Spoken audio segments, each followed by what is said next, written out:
greetings. Welcome to Friday. It's the end of another week. It is so lovely to be able to join with you today. I am just trying to work out what the heck has changed with this new Facebook layout, because every time I turn up to do something, it's changed again. Thanks, Facebook.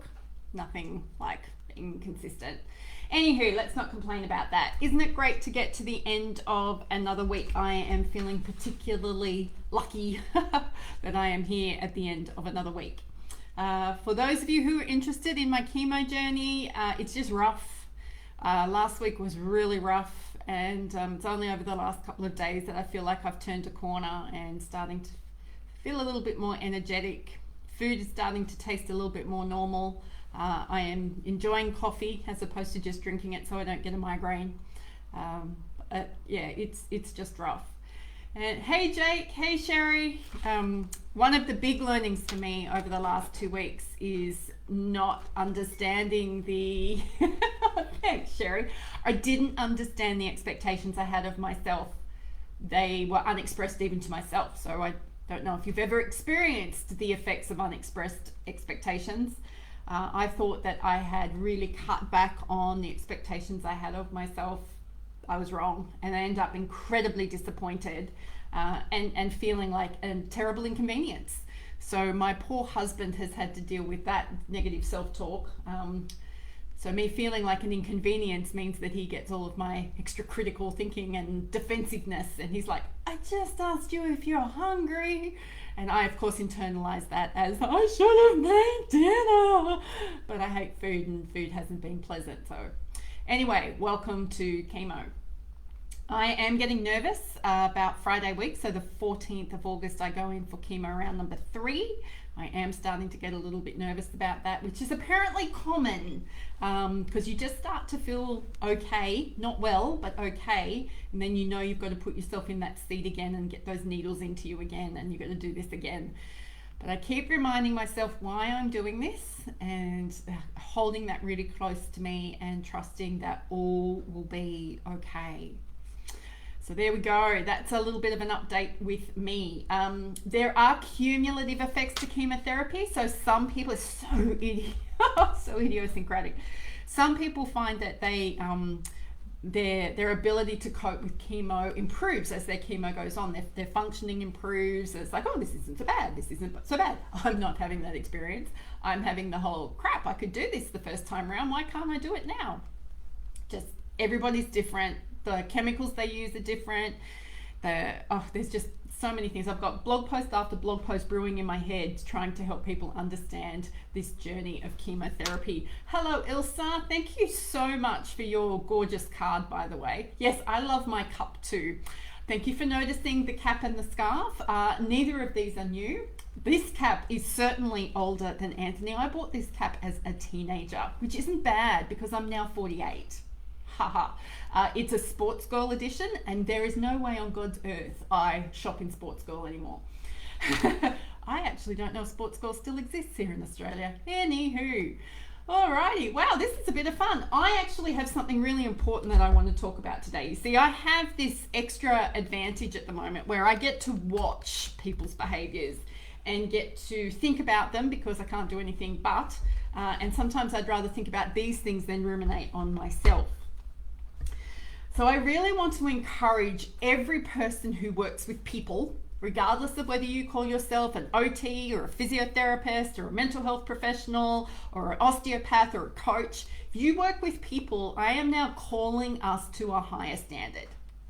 This is not the time for us to be too scared to put ourselves out there in any marketing space, in any medium, because people need us.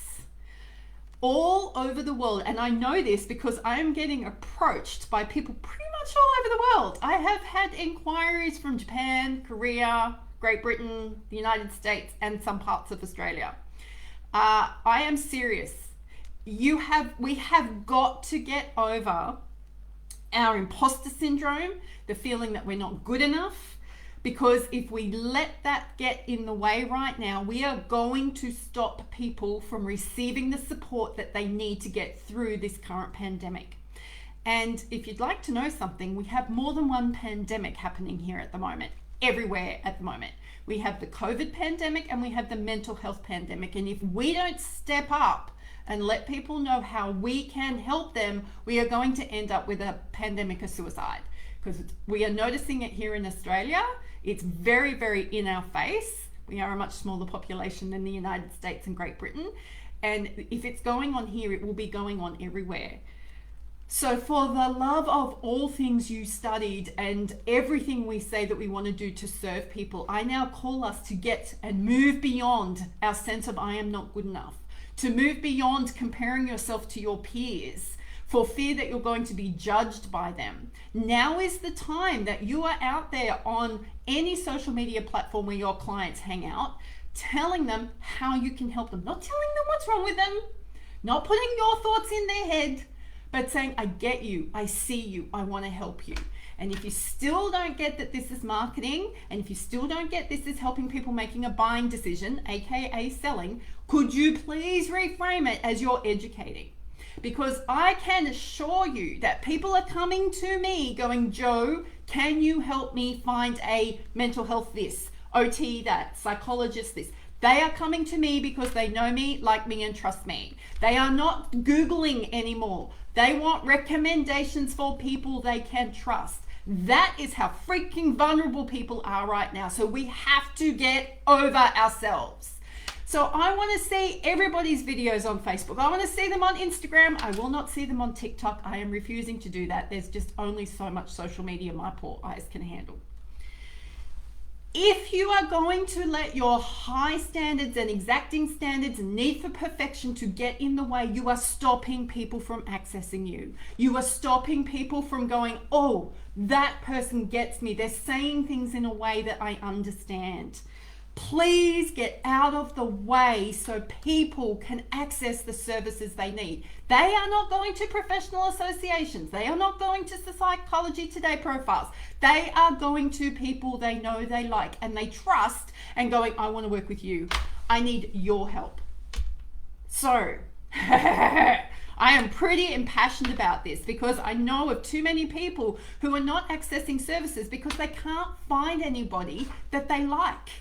Be likable. Not everyone's gonna like you. Make sure you're likable for the people who you want to serve.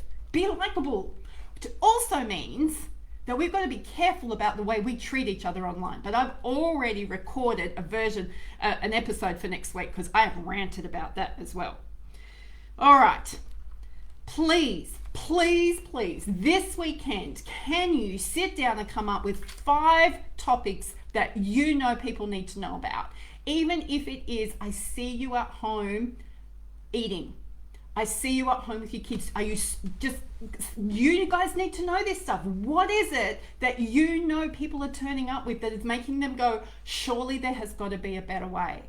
Because we were isolated and alone before COVID hit. Can you begin to imagine what it is going to be like for people now? And for those of us working in the occupational rehabilitation space, I am calling us to an even higher standard. We cannot sit around and wait for COVID to be over for clients to start participating in things that keep them healthy enough to be work ready. That, I'm sorry, my friends, is completely unacceptable. We have got to help people through this. We have a responsibility. It is our time to shine. If you are sick and tired of everybody saying, we don't know what your professions do and we don't know what value you add, now is the time. Now is the time for us to show people the value we bring and why mental health is so freaking important and why we bang on about it time and time and time again. So if you are not convinced, could you please rewatch this video? And if you're sitting there going, oh my God, Joe, you are so right. I need your help, or I need someone to help me. Please join my UTech community. There is the cheapest coaching around, cheap, but you are going to get support and access to resources and access to me. Seriously, I turn up 3 times a month where I can coach you through this stuff so that you have no excuses to get out there and be serving the people you want to serve. All right. Might get off my high horse now because I'm assuming that's taken a lot of energy and I am probably going to have an adrenal slump immediately afterwards. So here's to the weekend where it is going to be wet and cold, because it's already wet and cold and it looks like the fog's already come in, so I've almost lost my backyard. Yay. And apparently I'm going to be watching my son play rugby again tomorrow, so pray for me, because I sit there and watch him and go, ooh, brain injury, shoulder injury, back injury, which is apparently not good for team morale.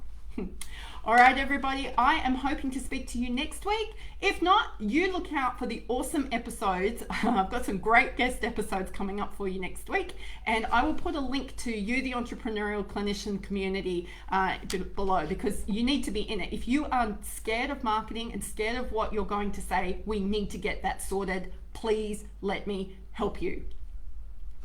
Go be your awesome self.